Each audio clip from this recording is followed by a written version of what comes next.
या नीचे से लेके ऊपर तक और ये साइड वाइड में जिस तरीके से किताब को खोला जाता है, ऐसा टी शेप में पूरे पेट को फाड़कर करीब 200 टाके तो सिर्फ पेट पे थे मेरे, और कुछ 60 टाके हाथ पर थे, और इस हाथ पर कुछ 16 टाके,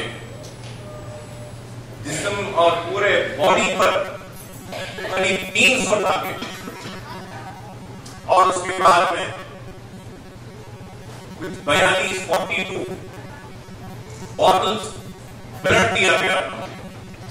कई नौजवान, कई डॉक्टर आए ना खून दिए, इतना ज्यादा खून दिया गया और जरूरत थी कि जिस्म में जो रेजिस्टेंस होता है, जो मादा होता है कि खून को रोकने का, वो खत्म हो गया।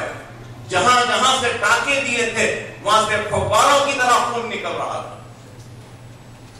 परेशान थे कि कैसे अब इनकी जान बचाएं। फैक्टर 7, डॉक्टर जानते होंगे फैक्टर 7, वो इंजेक्शन की जरूरत थी, वो अवेलेबल नहीं रहता, लेकिन उस दिन वो भी अवेलेबल था। 15 मिनट में जूबली हिल से अपोलो हॉस्पिटल से ओवैसी हॉस्पिटल को आता है। उस इंजेक्शन के बाद खून जो निकल रहा था वो रुका। रुकने के बाद मुझे केयर हॉस्पिटल को शिफ्ट किया गया। केयर हॉस्पिटल में शिफ्ट करने के बाद एक दिन के बाद फिर से पेट को खोला गया, इस वजह से क्योंकि कुछ इन्फेक्शन हो जाएगा, क्योंकि ओवैसी हॉस्पिटल में थिएटर बिल्कुल ओपन फॉर ऑल था। तो दूसरी मर्तबा पूरा पेट को खोला गया, पूरे ऑर्गन्स को क्लीन किया गया और फिर से सूजन किया गया। इतनी वेंटिलेटर पे डाला गया, 3 दिन तक वेंटिलेटर था, वेंटिलेटर्स निकले।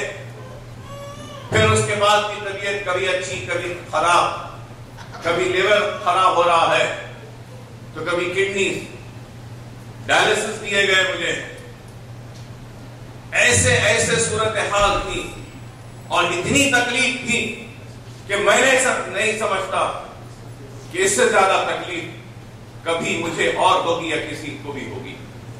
इतनी ज्यादा तकलीफ कि उन सारी तकलीफों से लड़ते हुए निकलकर दोबारा खड़े होकर केयर हॉस्पिटल से डिस्चार्ज हुए तो फिर अल्लाह की आजमाइश क्या थी नहीं मालूम कि महीने 1.5 महीने के बाद इंटेस्टाइन्स में फिर से एडिशन हुए। मेडिकल टेक्नोलॉजी में एडिशन कहते हैं, इसका मतलब ये कि आपकी अंतड़ियां आपके जिस्म को जो अलग होती है, स्मॉल इंटेस्टाइन और बड़े इंटेस्टाइन जो अंतड़ियां होती हैं वो अलग रहती, जुदा रहती, वो एक दूसरे से जुड़ गई थी कई जगहों पर, तो कई जगहों में पेट को चिपक गई थी और उसमें से बराबर जो काम होना था वो नहीं हो रहा था।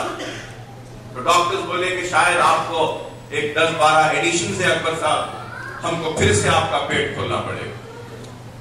1.5-2 महीने के बाद फिर से ग्लोबल हॉस्पिटल में पूरा पेट फिर से खोला जाता है और जब पेट खोलने के बाद देखते हैं तो 10-12 एडिशन नहीं बल्कि 56 एडिशन थे। अंकड़ियां चिपक गई थी, उनको फिर निकाला गया, उनको जुदा किया गया, उनमें टाके दिए गए। फिर दवाखाने में 15 दिन 20 दिन, हर सर्जरी के बाद में 10-10 दिन 12-12 दिन तक न पानी था न खाना था। पानी के लिए तड़पता था तो सिर्फ बर्फ इन फोटो पे लगाते, थोड़ा पानी दे दो, थोड़ा पानी दे दो। अरे ऐसी कशमकश की सूरत हाल थी कि हम रोजाना टेलीविजन देखते हैं तो टेलीविजन में कई एड्स देखते हैं, कोक का एड देखते हैं, पेप्सी का एड देखते हैं, कोई कुछ खानों का, मैकडॉनल्ड्स का या पिज्जा हट का, ऐसे एड्स रोज देखते हैं, हम तवज्जो भी नहीं करते। लेकिन जब कभी भी मैं पेप्सी का या कोक का भी ऐड देखता था तो दिल तड़प जाता था कि कोई एक पेप्सी का कैन दे दे या एक फुट पेप्सी पेप्सी दे दे, पानी दे दे, एक टुकड़ा पिज्जा का, मैकडॉनल्ड्स का, बर्गर का दे दे, तड़पता था। लेकिन अंतड़ियां इतनी ज्यादा डैमेज थी कि ना खा सकता था ना पी सकता। 13 दिन तक हर सर्जरी के बाद ऐसी अल्लाह की आजमाइश। तो बस यही बार याद आती है, और याद आती थी दवाखाने में, जिस पर अल्हम्दुलिल्लाह कहता था कि अल्लाह सुब्हानहू व तआला कुरान में इरशाद फरमाता है कि मेरी नजर में जो करीबी बंदा होगा मैं उसी को आजमाऊंगा, और जो मेरी आजमाइश में मेरा शुक्र अदा करूंगा मैं उससे खुश होऊंगा, और जो मेरी आजमाइश में मुझसे नाराज होगा मैं भी उससे नाराज हो जाऊंगा। हर हाल में मैंने अल्लाह का शुक्र अदा किया, अल्हम्दुलिल्लाह अल्हम्दुलिल्लाह कहता रहा। और अल्लाह सुब्हानहू व तआला ने मुझे इस काबिल बनाया कि मेरी लास्ट सर्जरी होकर 3 महीने हुए हैं। ग्लोबल हॉस्पिटल की सर्जरी के बाद 3 महीने में अल्हम्दुलिल्लाह मैं हज भी किया हूं, और पूरा हज करने के बाद अल्हम्दुलिल्लाह आपके दरमियान में भी आया हूं। ये कोई मेरी ताकत या मेरा विल पावर नहीं है, ये सिर्फ और सिर्फ अल्लाह का बहुत बड़ा फजल करम है, नबी करीम सल्लल्लाहु अलैहि वसल्लम का सदका है, और ये अल्लाह की दुआएं हैं, और आप तमाम मुसलमानों की दुआओं का नतीजा है कि अल्लाह सुब्हानहू व तआला ने मुझ गुनहगार को इतनी हिम्मत व ताकत दी कि मैं खुद से फिर से अपने कदमों पे खड़ा हूं और आपके दरमियान में आपसे मुखातिब। ये अल्लाह का बहुत बड़ा फजल करम। और उसके बाद में टीम ऑफ डॉक्टर्स जो थी मेरे पीछे, उनकी मेहनतों और कोशिशों का नतीजा है, मैं नहीं भूल सकता। एक डॉक्टर का नाम मजरुद्दीन अली खां का, जो 4 महीने तक अपनी प्रैक्टिस को छोड़कर 24/7 मेरे साथ रहा, मेरी खिदमत करता रहा, मेरे आजू मेरे बाजू रात और दिन मेरे साथ रहा। जिस वक्त मुझे हमला हुआ, बारकस से उठने के बाद मैंने अपना फोन उठाकर फोन किया और कहा कि मदर साहब मुझे गोलियां लगी है, मैं आ रहा हूं, हर एक चीज तैयार रखिए। ओवैसी हॉस्पिटल पहुंचता हूं तो खड़ा है वो शख्स, और वहां से जो खड़ा था, तो आज मैं हज में भी हूं तो हज के दौरान भी मेरे साथ रहा। मैं सिर्फ उस शख्स के लिए दुआ कर सकता हूं, और मैंने दुआ की कि ऐसा दोस्त अल्लाह ने। और मजरुद्दीन अली खां के साथ में team of doctors, Owaisi hospital की टीम ऑफ डॉक्टर्स, मुमताज साहब, एजाज साहब, बशीर साहब और आदिल डॉक्टर, डॉक्टर मजहर, और फिर यूरोलॉजिस्ट की टीम हमारी, दूसरे कई डॉक्टर, और फिर मेरे घर में आने के बाद की team of doctor, doctor Hasan, doctor Kaleem, doctor Parvez, doctor Sadiq, doctor Faiz, 24 घंटे ये लोग मेरे साथ रहते थे। मेरा हाथ नहीं उठता था, न ये हाथ उठता था न ये हाथ उठता था, दोनों हाथ माजूर हो चुका था, अपने पैर पे उठ भी नहीं हो सकता था। इन लोगों ने बहुत खिदमत की है मेरी। खान साहब, उसने भी बहुत खिदमत की। इस तरीके से मेरा ख्याल रखा कि मैं 3 महीने में खड़ा होकर आपके सामने हूं, और कोई मेरा चेहरा देखकर नहीं कह सकता कि गोलियां खाकर ही आदमी आया है 3 महीने 6 महीने पहले। इतना ज्यादा सेहतमंद होकर आपके दरमियान। ये अल्लाह का बहुत बड़ा फजल है। केयर हॉस्पिटल की टीम, सुमा राजू साहब की टीम ने बहुत मेरा ख्याल रखा। फिर ग्लोबल हॉस्पिटल की टीम, डॉक्टर रविंद्रनाथ और मथाई डॉक्टर्स की टीम ने बहुत ख्याल रखा मेरा, उन्होंने भी किया। बहरहाल सबने किया, हर किसी ने दुआएं की, और उसका नतीजा कि आज आपके सामने हूं।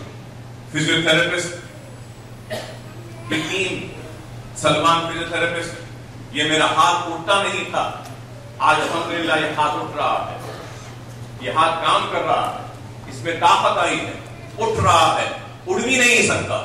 लोग कह रहे थे कि हाथ बेकार हो जाएगा, किडनी फंक्शन पूरा बराबर नहीं रहेगा।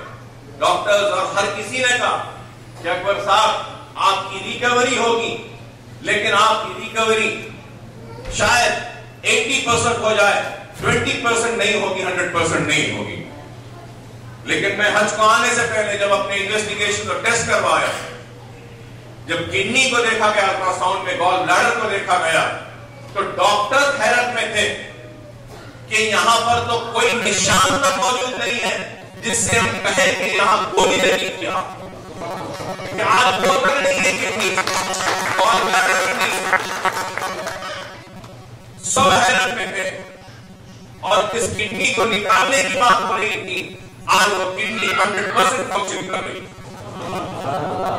मेरे क्रिएटिनिन लेवल 8.5 तक चली गई थी जिस वक्त मैं हॉस्पिटल में था, और आज 0 पॉइंट कुछ है, कम 1 भी नहीं था कि इतना अच्छे फंक्शनिंग किडनी की हो रही है। तो ये मौजूदा है अल्लाह सुब्हानहू व तआला का, कि अल्लाह की राह में जो नियामतदारी के साथ, ईमानदारी के साथ, खुलूस के साथ खिदमत करेगा, तो अल्लाह सुब्हानहू व तआला कुरान में इरशाद फरमाता है कि मैं खुद उसकी हिफाजत करूंगा। और अल्लाह सुब्हानहू व तआला ने मेरी हिफाजत की, और अल्लाह की हिफाजत का नतीजा था कि मेरे साथ तो कोई नहीं थे, लेकिन अल्हम्दुलिल्लाह अल्लाह मेरे साथ था और अल्लाह के फरिश्ते मेरे साथ थे। उसका नतीजा यह था कि आज मैं आपके दरमियान में हूं और मुसलमानों का खादिम बनकर उनकी खिदमत कर रहा हूं। अल्लाह का बहुत बड़ा फजल कर। मैं भूल नहीं सकता अहमद मौलाना साहब का कि किस तरीके से फिर से गोलियां मारने के लिए हथियार उठाए गए, तो किस तरीके से उन्होंने मुकाबला किया। मैं भूल नहीं सकता मंसूर अवलगीर को और महमूद अवलगीर को, दोनों भाइयों को किस तरीके से उन्होंने उठाकर दवाखाने तक मुझे पहुंचाया और हमले के वक्त हमला करने वालों का मुकाबला किया। मैं भूल नहीं सकता मोहसिन अल कसेरी को कि कैसे दौड़ता हुआ भाग कर आया और मेरे लिए वहां पे लड़ाई की और हिफाजत की, उठाकर दवाखाने तक पहुंचाया। अरे आज अल्हम्दुलिल्लाह इन सब मुसलमानों की दुआओं का नतीजा कि अल्लाह सुब्हानहू व तआला काम ले रहा है और अल्लाह आगे भी काम लेगा। मजलिस इत्तेहादुल मुस्लिमीन आपकी अपनी जमात और मजलिस इत्तेहादुल मुस्लिमीन ने बड़े ही दियानत के साथ, ईमानदारी के साथ, खुलूस के साथ मुसलमानों ने दफ्तन की खिदमत की है। और ये मेरे अमाल अभी सैयद साहब ने कहा कि अकबरुद्दीन ओवैसी साहब की खिदमत की वजह से, मुनीरुद्दीन मुख्तार साहब ने कहा कि अकबर साहब की खिदमत की वजह से उनकी जान बची। मैं ये कहूंगा कि अगर मेरी जान बची है तो सालारे मिल्लत के ईमानदाराना खिदमत और उनकी दुआओं मेरे मां की दुआओं की वजह से, आप मुसलमानों की दुआओं की वजह से, नहीं तो मैं तो उस काबिल नहीं, मैं तो गुनहगार हूं और एक दुनियावी आदमी, बहुत बड़ा गुनहगार। सिर्फ और सिर्फ ये दुआएं हैं जिसकी वजह से आपके सामने एक नस्ल नहीं, दो नस्ल नहीं, ये तीसरी नस्ल है जो मुसलमानों ने दखन की खिदमत कर रहे हैं। और इंशाअल्लाह ताला जब तक आपका एतमाद, आपकी दुआएं, आपका भरोसा हमारे साथ रहेगा, हम आपके खादिम बनकर, आपके खिदमतगार बनकर आपकी खिदमत करेंगे। हम दुनिया के लिए ओहदों पर, कुर्सियों पर फायद हैं, लेकिन आपके लिए हम इन कुर्सियों पे बैठने की ख्वाहिश लेकर नहीं बैठे हैं। हम दुनिया के लिए सियासतदान होंगे, एमएलए होंगे, एमपी होंगे, लेकिन हम तो सिर्फ और सिर्फ मुसलमानों के खिदमतगुजार हैं, आपके भाई हैं, और आपके दरमियान में रहते हुए आपके दिलों में जगह बनाने के लिए और अपनी आखिरत को संवारने के लिए हम आपके दरमियान हैं। मजलिस इत्तेहादुल मुस्लिमीन 55 बरस से आपके दिलों की धड़कन बनी हुई है, आपकी खिदमत करती रही है, जिंदगी के हर शोबे में आपकी खिदमत करती रही है, चाहे वो तालीम का मैदान हो, चाहे वो माशी मैदान हो, चाहे वो रोजगार का मैदान हो, हर मैदान में खिदमत करती आई है।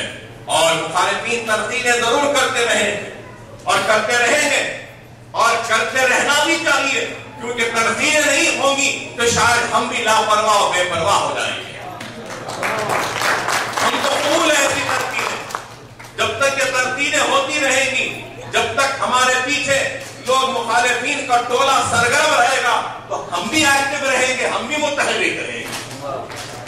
हम मुखालिफीन की परवाह नहीं करते, हम मुखालिफीन के प्रोपेगेंडों की परवाह नहीं करते, क्योंकि हमको परवाह है तो अल्लाह की रज़ा की, हमको परवाह है तो हमारे आखिरत की, हमको परवाह है तो मुसलमानों की जिंदगियों की दुआओं की, हमको और किसी की परवाह नहीं। और यही परवाह थी और यही फिक्र थी, यही जुनून था जिसने हमको इस मंजिल तक पहुंचाया कि आज वो कौम जो पुलिस एक्शन के बाद 3.5 लाख की तादाद में कटी थी, टूटी थी, तबाह हुई थी, आज वही कौम सारे हिंदुस्तान को एक लम्हे फिक्र ले रही है कि देखो हैदराबाद के मुसलमानों के इत्तेहाद ने उनकी खुद की जमात बनाई, वो आज अपने पैरों पे खुद खड़े होकर दुश्मनों का मुकाबला कर सकते हैं, तो क्यों नहीं हमारे पास भी अपनी जमात होनी चाहिए। आज ये फिक्र सारे हिंदुस्तान में आ गई। ये वो दौर था जब लोग कहते थे कि क्या जरूरत है मुसलमानों की जमात की, लेकिन आज का दौर है कि आज सारा हिंदुस्तान कहता है कि हाँ, मुसलमानों की भी जमात होनी चाहिए। आज आसाम में देखिए कि हैदराबाद के हमारे मजलिस के तजुर्बे की कामयाबी के बाद आज आसाम में मुसलमान अपनी जमात बनाने के फिक्र में निकला और सारे मुस्लिम तंजीमें एक जगह जमा हुई हैं, तो कई मुस्लिम अराकीन असेंबली को मुंतखब करवा सकी, रुकने पार्लियामेंट को मुंतखब करवा सके। आज यही फिक्र सारे हिंदुस्तान में है। यूपी तड़प रहा है, बिहार तड़प रहा है, मध्य प्रदेश तड़प रहा है और यही कह रहा है कि काश हमारे पास भी मजलिस इत्तेहादुल मुस्लिमीन जैसी जमात है। जब यूपी वालों ने मुझसे कहा कि अकबर ओवैसी आप आए, बिहार वालों ने कहा, मध्य प्रदेश वालों ने कहा कि आप आए, अपनी जमात को लाएं, और कहा कि काश आप जैसी जमात हमारे पास होती, आप जैसे कायदीन होते, तो मैंने उनसे कहा कि अरे तुम अगर चाहते हो कि हम जैसे कायदीन हो, हमारी जैसी जमात हो, तो पहले तुम हैदराबाद जैसे और हमारे हैदराबादी मुसलमान जैसे बन जाओ कि सब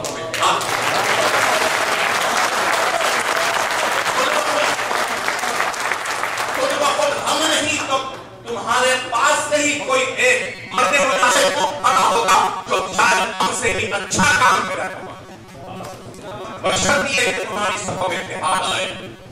आज एक इत्तेहाद की कैफियत का सारे हिंदुस्तान में है और इंशाअल्लाह ताला मजलिस इत्तेहादुल मुस्लिमीन सारे हिंदुस्तान के मुसलमानों की तरफ और उस प्यास को बुझाएगी।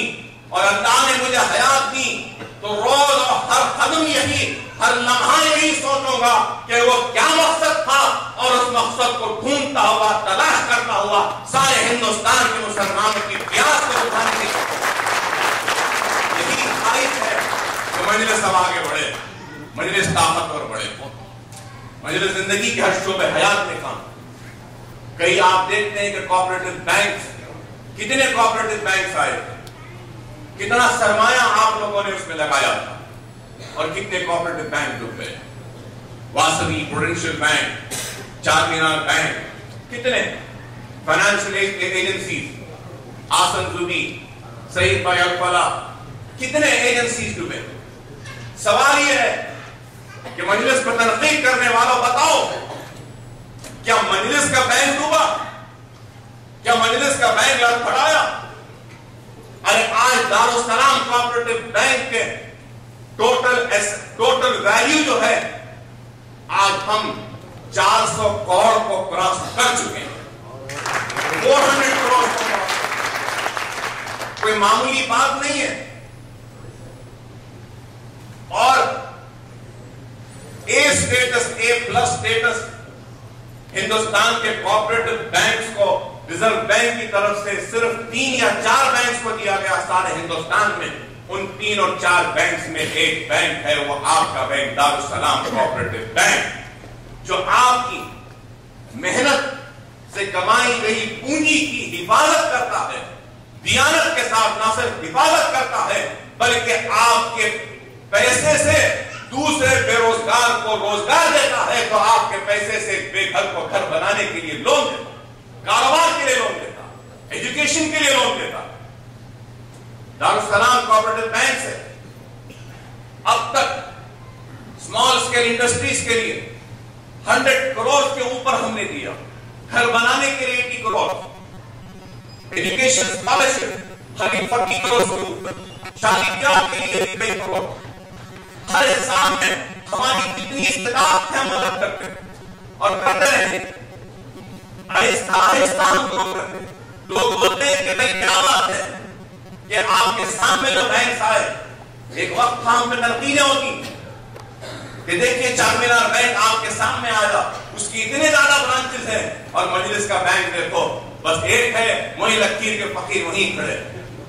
तनकीद करने वालों ने किया, मजाक उड़ाने वालों ने मजाक भी उड़ाया, हंसी भी उड़ाई, लेकिन हम तेज दौड़कर गिरना नहीं चाहते, हम सलामत रवि की चाल चलना। जो लोग तेज दौड़ते हैं वो आगे चलकर गिरते हैं, हम गिरने वालों में से नहीं हैं, हम संभल संभल के चलने वालों में से। और संभल के इसलिए चलते हैं क्योंकि यह सरमाया, ये एक पैसा हमारी जात का नहीं है, हमारा नहीं है, ये मिल्लत इस्लामिया का पैसा है, मिल्लत इस्लामिया की अमानत है, और उसके मुहाफिज हमें, और उसकी हिफाजत दियानत के साथ, ईमानदारी के साथ करना है, तो आहिस्ता आहिस्ता ही करना पड़ेगा। आज भी लोग तनकीद करते हैं, लेकिन मेडिकल कॉलेज एक कॉलेज, दूसरे लोग कई बना लिए, अरे भैया हम एक ही अच्छा चला लें, और उसके बाद ही आगे बढ़े। Slowing study with the race, हम आहिस्ता चलना जानते। तनकीद करने वाले करें। आज आप बताइए, मैं हज में था, मेरी मुलाकात कर्नाटक के बहुत बड़े अलमीन एजुकेशन सोसाइटी के ऑनररी सेक्रेटरी से हुई, मेरे साथ थे वो मीना में, मुलाकात हुई। वो बड़े ही फख्र से कह रहे थे कि हम 18 करोड़ के करीब स्कॉलरशिप्स देते हैं बच्चों को, जमा करते हैं पैसा ज़कात से और देते हैं बच्चों को। मैंने कहा बहुत अच्छा काम में कर रहे हैं आप, लेकिन उसके बाद मैंने उनसे बताया कि भाई आंध्र प्रदेश में हिंदुस्तान की वाहिद रियासत है जहां पर सालाना स्टेट गवर्नमेंट 480 करोड़ रुपया मुस्लिम स्टूडेंट्स की स्कॉलरशिप और फीस रिइंबर्समेंट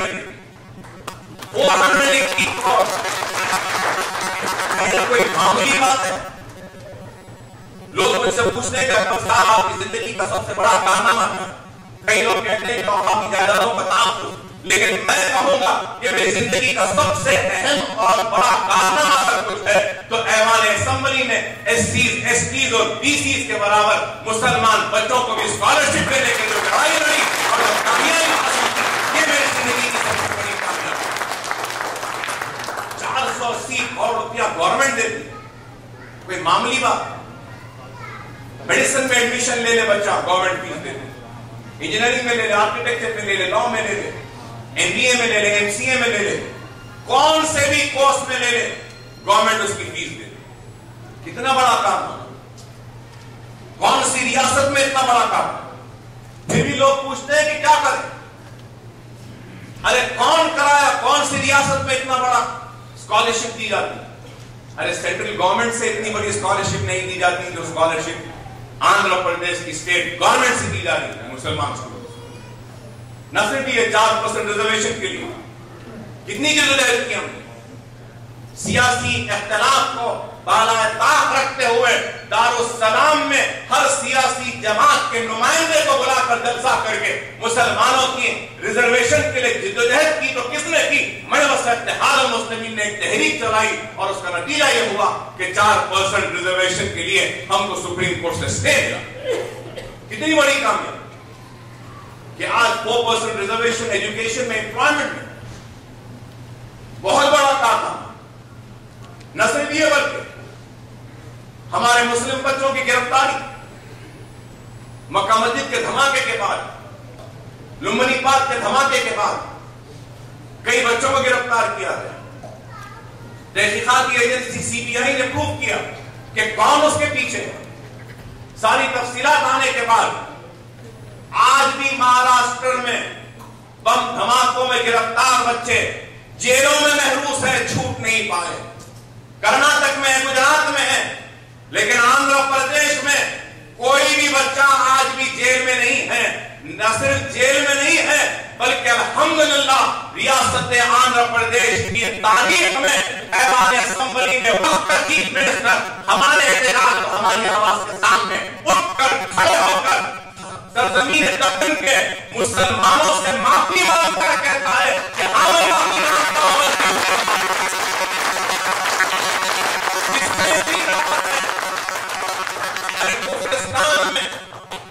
इतना बड़ा काम करना कोई मामूली काम नहीं है।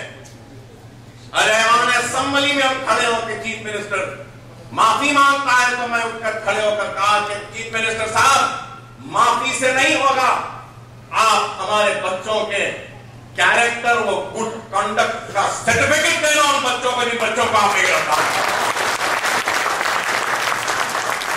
उनके कैरेक्टर और कंडक्ट सर्टिफिकेट तैयार है, मेरे जाने के बाद उनको दिया जाएगा। न सिर्फ ये बल्कि एक एक बच्चे को 3-3 लाख रुपया दिया जाएगा। माफी के साथ हुकूमत की जानिब से उनके रोजगार के लिए 3 लाख रुपया दिया जाएगा। ये कितना बड़ा कारनामा, कौन किया, किसने किया? न सिर्फ ये, हम पे तनकीद करने वालों से मेरा सवाल है कि 5 बरस 10 बरस से अखबार सियाह हो रही हैं,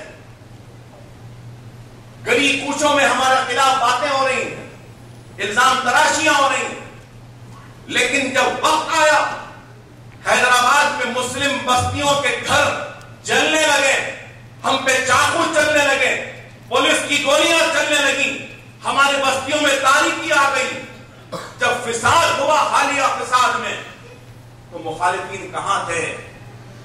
अच्छे वक्त में तो हर कोई नजर आता है, इंतशार के लिए तो हर कोई सरगर्म था, लेकिन जब जरूरत थी तो पुराने शहर में गोलियां चली, घर जले, तारीकी में आ गए, बच्चे गिरफ्तार होने लगे, जेलों में गए। जब कोई नहीं दिखाई दिए, कोई अखबार का मुदीर नहीं दिखा, कोई मुसलमानों के होने का दावा करने वाले, कोई तेलुगु देशम या कांग्रेस के लीडर नहीं दिखे। अगर दिखे तो फिर यही पुराने शहर की छोटी जमात के छोटे लीडर ही दिखे और कोई नहीं। हम छोटे थे, आप तो बड़े थे, आप कहां, क्यों नहीं आए? कर्फ्यू आया, अनाज की बोरियां लेकर अपने खानों में डालकर गरीब मुसलमानों के घरों में 10 घंटे तक पहुंचाने वाली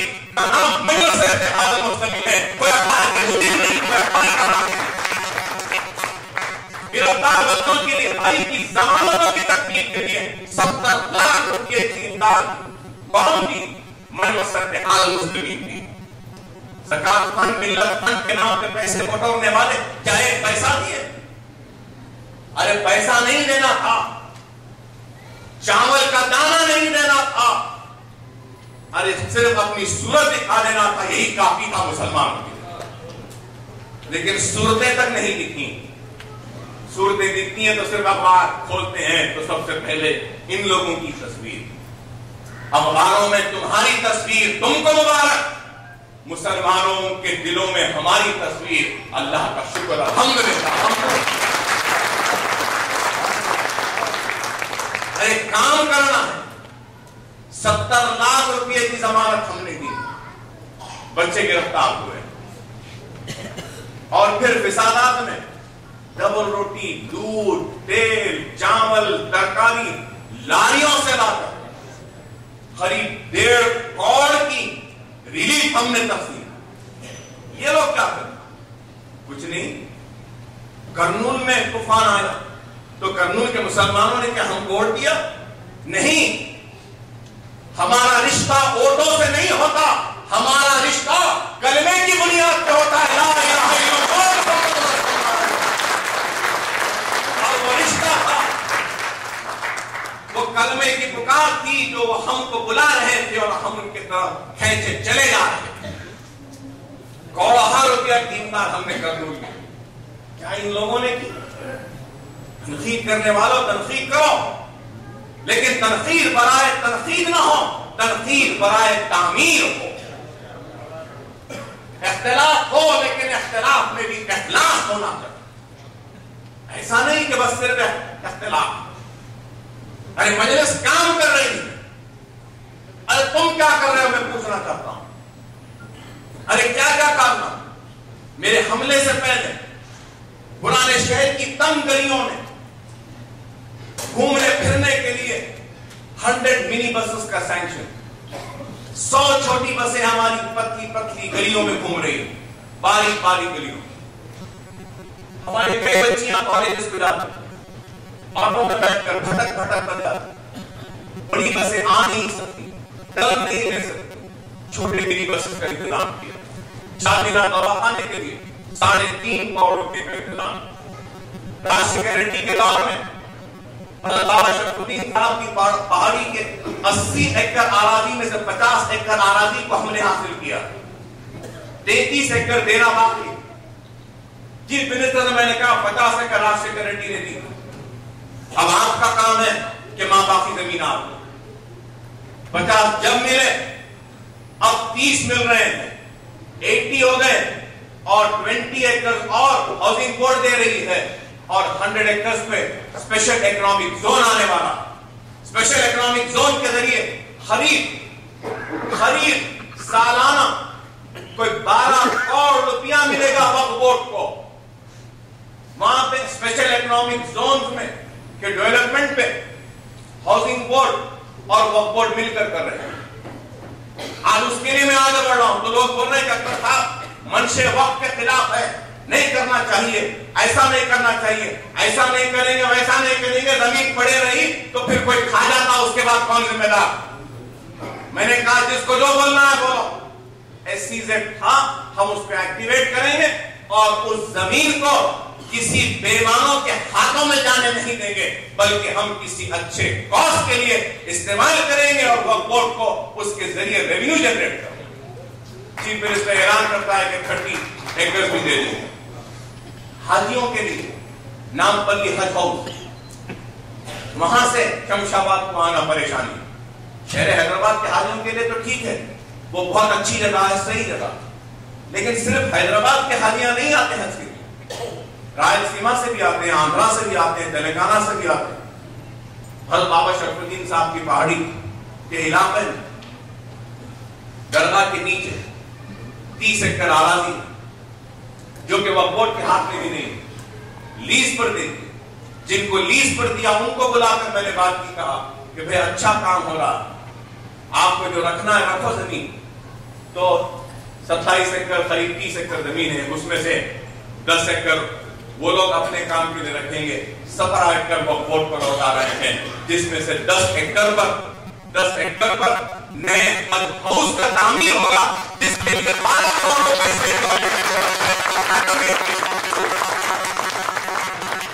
चीफ मिनिस्टर ने मुझसे कहा अगर खुश, मैंने कहा नहीं, BC और SCs के लिए ट्रेनिंग सेंटर है, SCs के लिए ट्रेनिंग सेंटर है कॉम्पिटिटिव एग्जाम्स में, IAS, IFS, IRS, group 1, group 2, MSET। SCs के लिए, STs के लिए रेजिडेंशियल अकोमोडेशन दिया जाता है, ट्रेनिंग के लिए टीचर्स होते हैं, खाना पीना रहना सब गवर्नमेंट की तरफ से पढ़ाना भी गवर्नमेंट की जिम्मेदारी, बस सिर्फ जाके एग्जाम लिखना। आप SC ST कई बच्चे IAS IPS IFS IRS सब बन रहे हैं, ग्रुप 1 में कामयाब हो रहे हैं क्योंकि उनको फैसिलिटीज है। मैंने कहा कि आज हर फाइंडिंग्स में यह बात आ चुकी है, चाहे सज्जर कमेटी हो, रंगनाथ मिश्रा कमेटी हो, आया है कि SC ST और BC से भी बैकवर्ड अगर कोई इस मुल्क में तो मुसलमान। तो मैंने कहा कि आप इस हज हाउस में ऑल कॉम्पिटिटिव एग्जामिनेशंस का सेंटर बनाइए, training centre, which should have a residential accommodation also। तो बोले अकबर साहब बहुत मुश्किल है। मैंने कहा कोई मुश्किल नहीं है, करिए आप काम। तो फिर चीफ मिनिस्टर ने कहा कि ठीक है, नामपल्ली के हज हाउस में एक सेंटर कायम करेंगे जहां पे IAS IPS IRS IFS, Indian forest service, Indian foreign service, Indian revenue service, Indian police service, हर सर्विसेज के अलावा ग्रुप 1 डिप्टी कलेक्टर या MRO या दूसरे जो भी ट्रेनिंग होते हैं, न सिर्फ वो ट्रेनिंग बल्कि बैंकिंग एग्जाम्स के ट्रेनिंग सेंटर, LICs के कोचिंग सेंटर और MSET के कोचिंग सेंटर, पूरे हज हाउस की इमारत में मुसलमान बच्चों को खाना पीना रहना मुफ्त होगा और टीचर्स उनको ट्रेनिंग करेंगे क्योंकि हमारी ख्वाहिश है कि मुसलमान आइए। फिर उन्होंने कहा अकबर साहब क्या आप तो खुश हो गए? मैंने कहा नहीं साहब, सिर्फ हैदराबाद में आ रहा है, आंध्रा में, रायलसीमा में, तेलंगाना में भी होना है। तो बोले कि ठीक है, हम इसको पहले लाएंगे, बाद में फिर 3 जगह पे लाएंगे। अरे ये काम हम कर रहे हैं और बाकी जायदादों के हालत से आज बड़ी बातें करते हैं। क्या किसी को पता था उसे निशान रहमत बता देगी? और बाकी जायदाद के 1667 एकड़ 30 गुंठे हैं, किसी को पता था? कोई हमारे मोदी को मालूम था? अरे अकबरुद्दीन ओवैसी उठाने के बाद सब है। अल्हम्दुलिल्लाह ये भी तू पहले मजलिस का इत्तेहाद मुस्लिमीन का कि सोने वाले मुदीरान अखबारात को भी हमने भेजा, नहीं तो कोई भी नहीं उठते। क्या किसी को मालूम था बाबा शरफुद्दीन साहब की पार्टी के 3400 एकड़ है? क्या किसी को मालूम था हजरत फकीर मुल्ला की जायदाद के 1200 एकड़ आबादी है? क्या किसी को मालूम था हजरत मीर मोमिन चुप की दरगाह के 900 एकड़ आबादी है?